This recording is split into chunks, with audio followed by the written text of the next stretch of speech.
ॐ नमः शिवाय गुरवे सच्चिदानन्दमूर्तये निष्प्रपञ्चाय शान्ताय निरालम्बाय तेजसे। हरिओम प्रभु जी। आज के इस प्रश्न परिषद में आप सबका स्वागत है।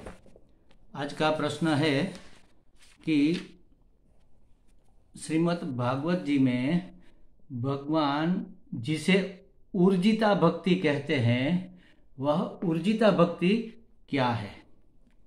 ये आया है एकादश स्कंद के 14वें अध्याय के 20वें श्लोक में। पहले मूल श्लोक है वह देख लेते हैं, फिर उसका शब्दार्थ भी देख लेंगे, फिर समझेंगे। न साधयति मां योगः न सांख्यं धर्म उद्धव न स्वाध्यायस्तपत्यागः यथा भक्तिर्मूर्जिता।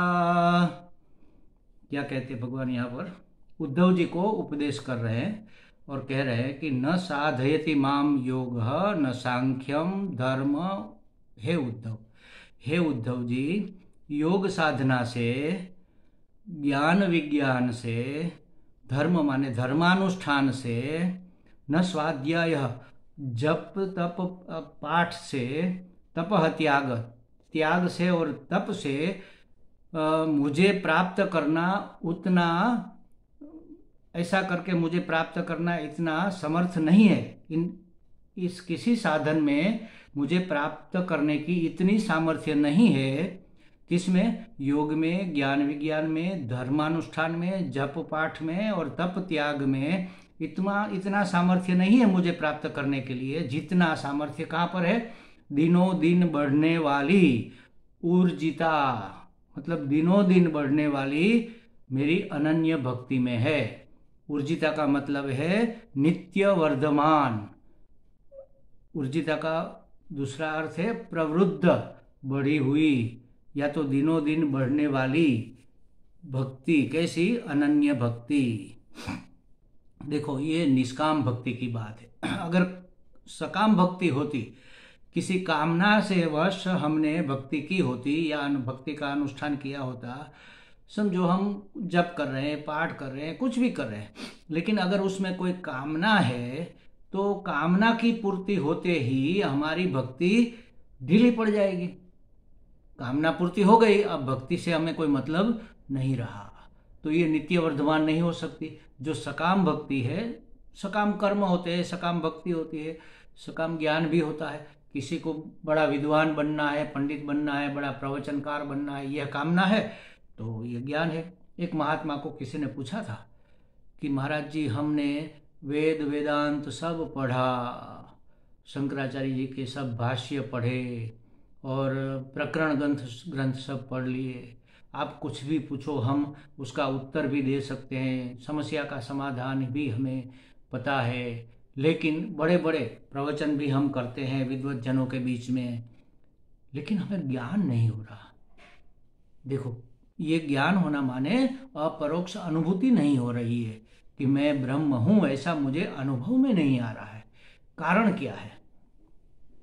महात्मा ने कहा कि जब तुमने इस यात्रा की शुरुआत की तब कोई ना कोई मन में संकल्प रहा होगा,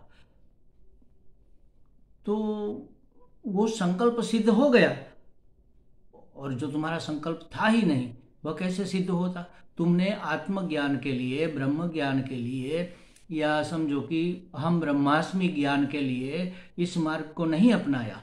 तुमने तो बड़े बड़े प्रवचन देने के लिए, बड़े विद्वान होने के लिए, बड़े महात्मा बनने के लिए यह मार्ग अपनाया था, तो तुम्हारी इच्छा पूरी हो गई, तुम बड़े महात्मा बन गए, बड़ा बड़ा आश्रम बन गया, बड़ा बड़ा प्रवचन होने लगा, 100, 1008 आप हो गए। अब मंडलेश्वर, महामंडलेश्वर अध्यक्ष या जो भी कहो, वो सब हो गए आप। जो आपके मन में संकल्प था वह तो सिद्ध हो गया, लेकिन आपने कभी, जब ये साधना की शुरुआत की, ज्ञान साधना है, तो तब आपने कभी यह नहीं सोचा था कि मुझे आत्मज्ञान चाहिए, मुझे जानना है बस, और जानना है और सबको बताना है, सबको मनवाना है, सभी के प्रश्नों का उत्तर देना है, सभी की समस्याओं का हल ढूंढना है। आपने तो हल ढूंढ लिया, लेकिन आपका हल कहाँ गया? आप क्या चाहते, ये महत्वपूर्ण बात है। हमारे स्वामी चिन्मयानंद जी महाराज जब शिवानंद जी महाराज से मिलने गए पहले पहल, तो बहुत से प्रश्न बार बार उसके मन में आते रहे। महाराज ऐसा क्यों है, महाराज वैसा क्यों है, साधु लोग ऐसा क्यों करते हैं, समाज में ऐसा दुष्प्रचार क्यों फैला हुआ है, भ्रष्टाचार क्यों है। एक दो दिन तो स्वामी जी ने उसके उत्तर भी दिए, उसका समाधान भी किया। फिर शिवानंद जी महाराज ने सोचा कि ये गलत हो रहा है। उसने कहा कि छोड़ सब झंझट, तुम्हें क्या चाहिए यह सोचो, तुम्हें क्या चाहिए। चिन्मयानंद जी को लग गई बात। गंगा किनारे बैठकर सोचते रहे पूरा दिन पूरी रात, अरे मुझे क्या चाहिए, क्यों मैं इस झंझट में पड़ा हुआ हूँ। वो ऐसा है, वो वैसा है, भ्रष्टाचार चल रहा है, साधु लोग ऐसा कर रहे हैं, संसारी लोग वैसा कर रहे हैं, मुझे क्या चाहिए। तो वहां पर ये प्रश्न खत्म होता है कि आपको क्या चाहिए। अगर जिस चाह से हमने ये इस मार्ग का चयन किया है वह चाह हमारी पूरी होगी। लोग साधना करते हैं, ज्ञान प्राप्ति क्यों नहीं होती? क्योंकि वह चाहते ही नहीं है, वो उसकी चाह तो कोई अलग है। जहाँ चाह है वहाँ चाहना पूरी होती है, संकल्प है वहाँ सिद्धि होती है। तो अगर भक्ति में भी अगर कोई आपका संकल्प रहा है कि मुझे भगवान के दर्शन हो जाए, हो जाएगा, क्या फर्क पड़ा। आ गए चतुर्भुज शंख चक्र गदा पद्मधारी भगवान सामने खड़े हैं एक बड़ी सी शिला पर, और मंद मंद मुस्कुरा रहे हैं। उससे उसके शरीर को छूकर जो हवा आ रही उसमें इतनी खुशबू है, वातावरण इतना प्लीजेंट हो गया, आप अहो अहो हो गए। और क्या, एक क्षण में फिर वो अदृश्य हो गए, आपको दर्शन देके चले गए। अब क्या करना है? काम क्रोध लोभ मोह मद मिटा क्या, परिचिंता मिटी क्या, अहम भाव मिटा क्या? तो आप तो वही के वही रहे। हमारे पूज्य स्वामी जी, स्वामी दयानंद जी महाराज जी कहते थे कि रात को जो सोता है सुबह में वही उठता है। डॉक्टर सोता है तो डॉक्टर उठता है, और इंजीनियर सोता है तो इंजीनियर उठता है।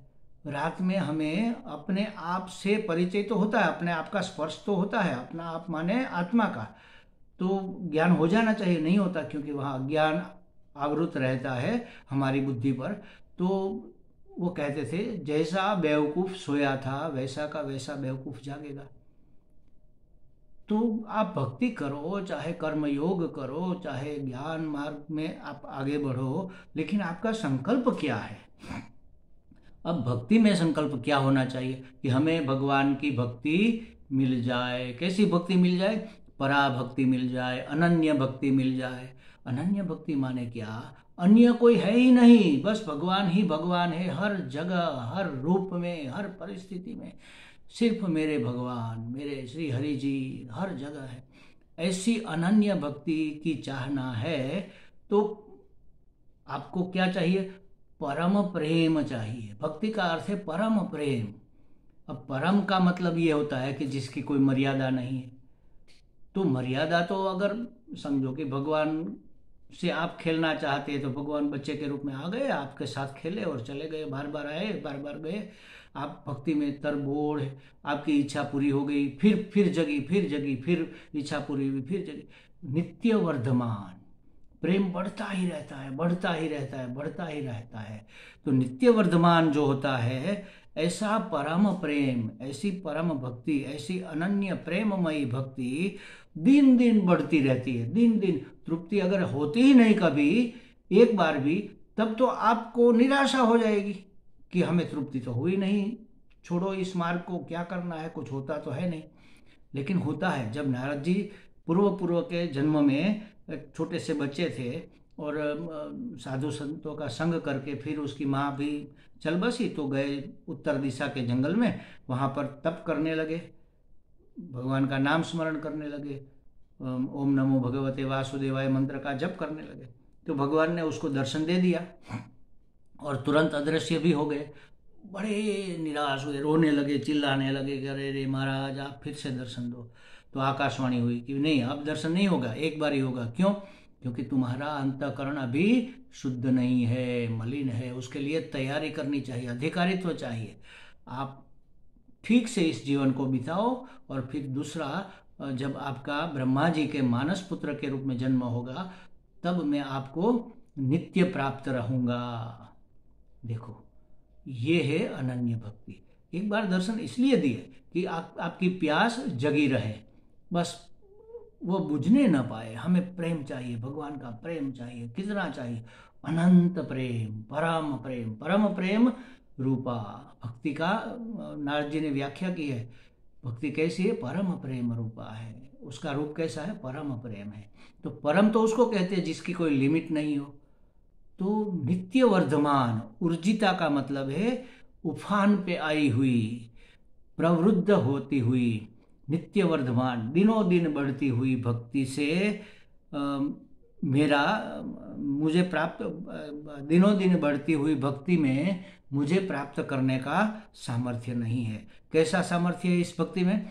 ऐसा सामर्थ्य है जैसा योग साधना में भी नहीं, ज्ञान विज्ञान में भी नहीं, धर्मानुष्ठान में भी नहीं, जप पाठ में भी नहीं, तप त्याग से भी मुझे प्राप्त करने का इतना सामर्थ्य नहीं होगा जितना मेरी परम प्रेम रूपा नित्य वर्धमान भक्ति से होगा। ये सगुण साकार भगवान की भक्ति की बात ही नहीं है, ये निर्गुण निराकार की भक्ति भी हो सकती है।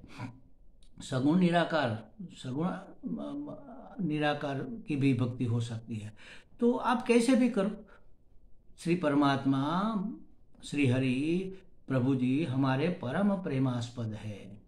हम उसको इतना प्रेम करें और उससे इतना प्रेम चाहे कि उसकी कोई सीमा न रहे। यह है नित्य वर्धमान भक्ति। इससे क्या होगा? अंतःकरण शुद्धि होगी। अंतःकरण शुद्धि होगी तो वहाँ भगवान का प्राकट्य हो जाएगा। अच्छा, अंतःकरण शुद्ध हो गया, मेरे अंतःकरण में भगवान का प्राकट्य हो गया, माने क्या हुआ? पता चल गया कि वहां परमात्मा अंतर्यामी के रूप में रहा हुआ है। अच्छा, यहाँ परमात्मा अंतर्यामी के रूप में रहा है तो बाहर कौन है? वहां भी वही है। बाहर भीतर एक ही ब्रह्म है, एक ही परमात्मा है। तो मैं कौन हुआ? अहम ब्रह्मास्मि, मैं ही ब्रह्म हूँ। ज्ञान भी हो गया, भक्ति भी। भक्ति अंततोगत्वा ज्ञान में परिणत हो जाती है और ज्ञान अंततोगत्वा भक्ति को अपने आप में शामिल कर लेता है। तो ये है नित्य वर्धमान।